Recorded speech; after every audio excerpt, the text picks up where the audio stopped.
tehdään yhteistyötä Team Taylorin kanssa paljon, että meillä on yhteisiä asiakkaita, niin sitten tultiin tänne katsoa, että millaiset huiput uudet toimistotilat he on saanut tänne keskustaan. Tosi mielenkiintoisia puheenvuoroja, etenkin työnantaja mielikuvasta, jonka kanssa mä työskentelen ihan päivittäin, ja oli kyllä tosi antoisia keskusteluja ja hyvät tarjoilut.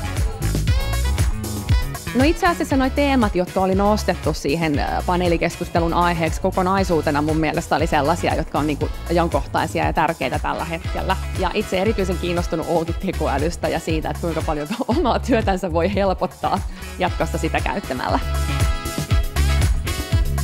Tosi silmiä avaavaa keskustelua.